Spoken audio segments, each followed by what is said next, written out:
Hey guys, I just wanted to give a city which is actually a scenario on the Hopping Islands. City's skyline. I have all the recent patches and all that.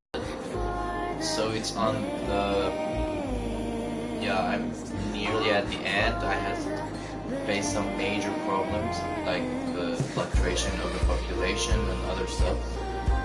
So as you can see in this scenario, the goal is that you have to survive through some very hard tsunamis, and then you have to manage to reach a population of 100,000 or more without going under money-wise, and without, as you can see, it's here in the milestones. So here it is. Your population should not get lower than 1, obviously, and also the money should never go less than 0. So I have already managed to fulfill one criteria, which is average citizen health over 20%, and the other one is to reach a population of 100,000. I should tell you, I feel this scenario is made in a way that it makes it a bit more difficult, I guess. It makes it somehow in a way that the population does not grow as fast as you would expect from the city's skyline. All other major cities that I made were able to reach a population of 200,000 very easily, but I've been struggling with this city ever since I started it. There was times that my population were like 100 people or what.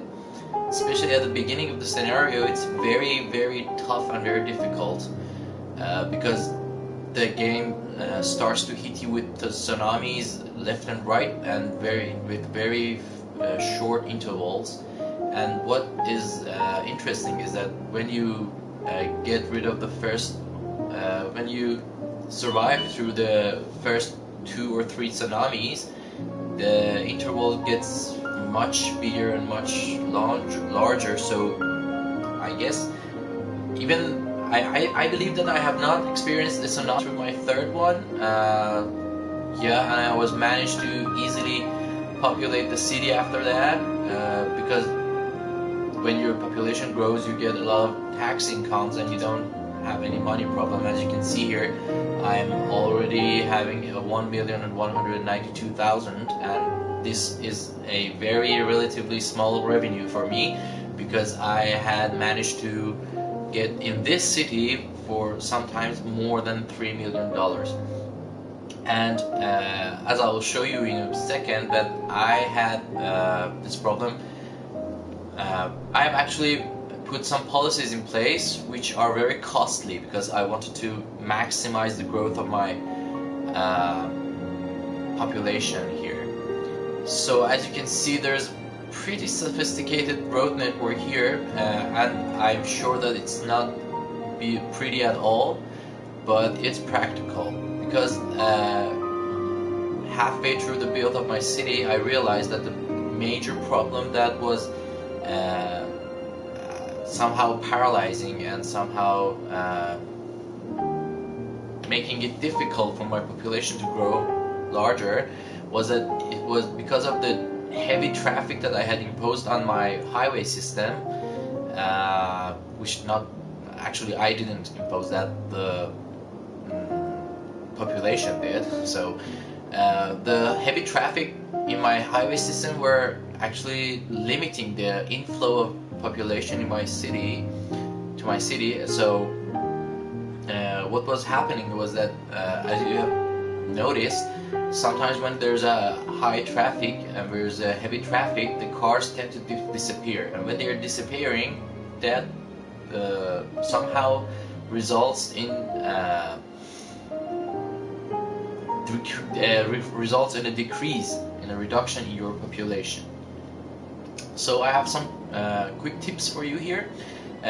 This is where the city starts, actually, and at that time you don't have a large number of population, of course, and your money is very tight. So this one, the square in the middle, this one, is actually where your city starts at the beginning of the scenario. So what I did was that, or no, sorry, this one is the one that starts at all, I guess.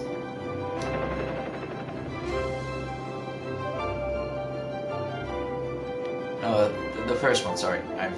Yeah, so as you can see, this is where the entrance and the main exit and entrance of the main highway is. So here is, because at that time the milestones are locked and you have to reach a certain population to unlock highway and other stuff, I couldn't place a highway here.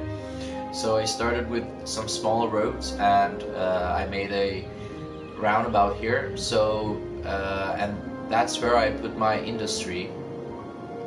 This has been upgraded over time, but because there were a lot of already well-established industry buildings here, I decided not to do a complete rebuild. Although I know that this structure and this road system is not practical and efficient in any way. So what I did manage to do was to come up with some shortcuts like this one to divert traffic which doesn't belong here to other places.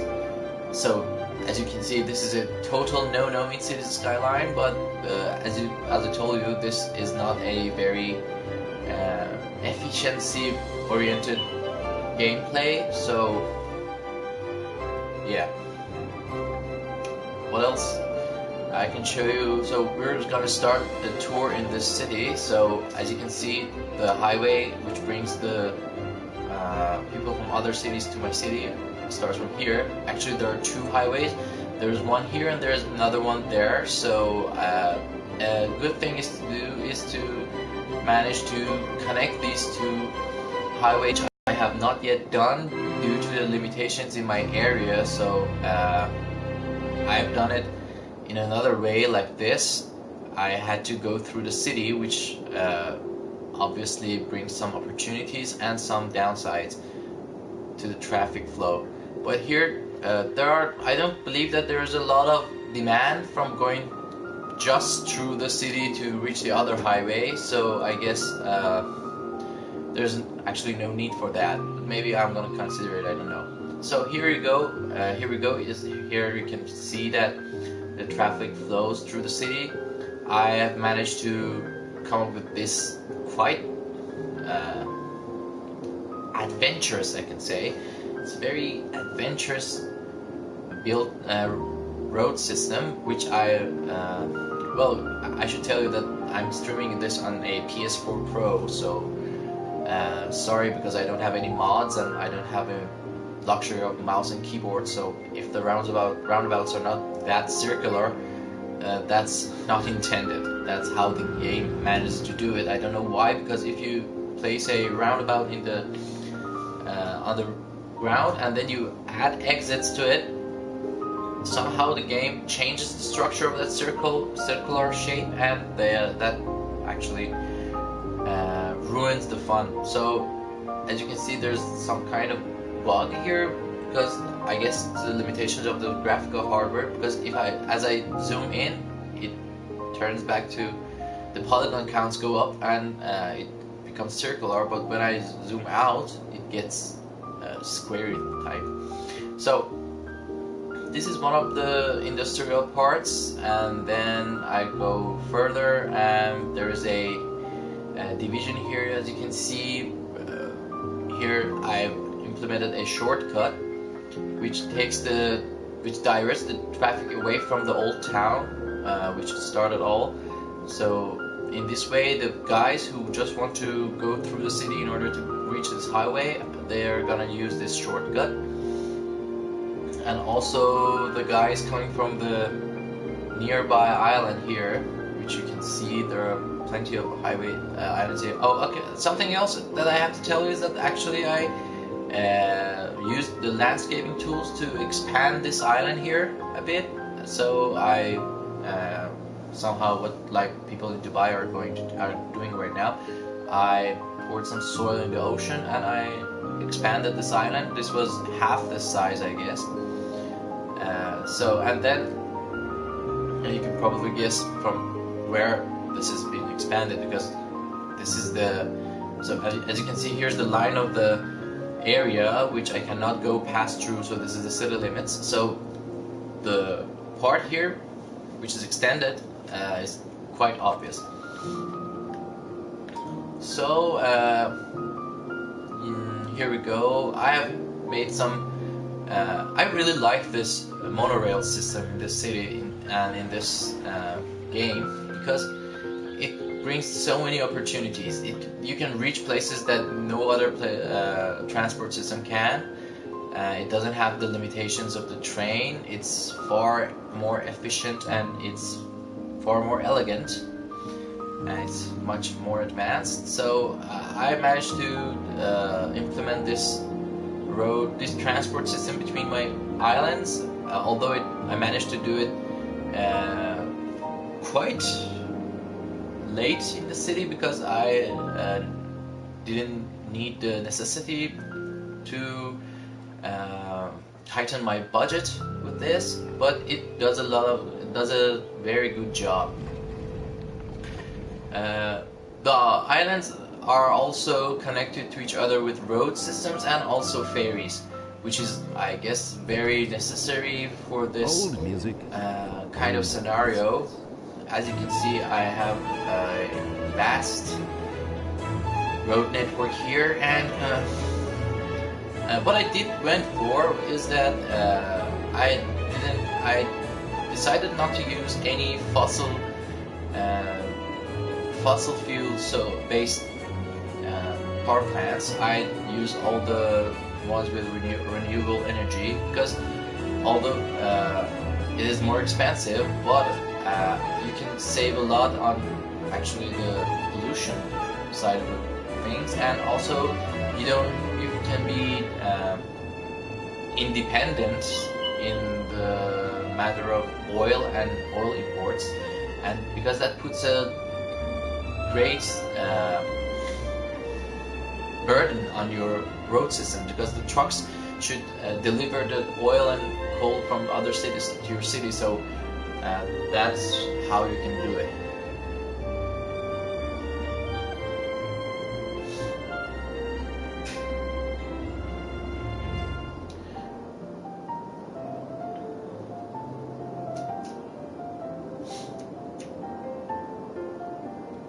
So the other thing that I can tell you about is that I have had a very nice experience building the city, because I learned something very good, and is that you can always use this technique. When you add a roundabout at the end of your highway system, which is the entry point to your city, always make a underground tunnel system direct into your roundabout. What this does is that if you follow this tunnel, it comes here and they exit from this place. So this manages to bypass half of the city actually. So the traffic which are supposed to come here and enter the city, and they don't have any, and they're actually more interested in going to the backbone of the city, backside of the city, they can easily bypass the traffic and then go through these tunnels to enter the city at this point. And I have also managed to further expand this tunnel system, and they have another entry point at this location. As you can see, here's the outgoing road, and this is the incoming road.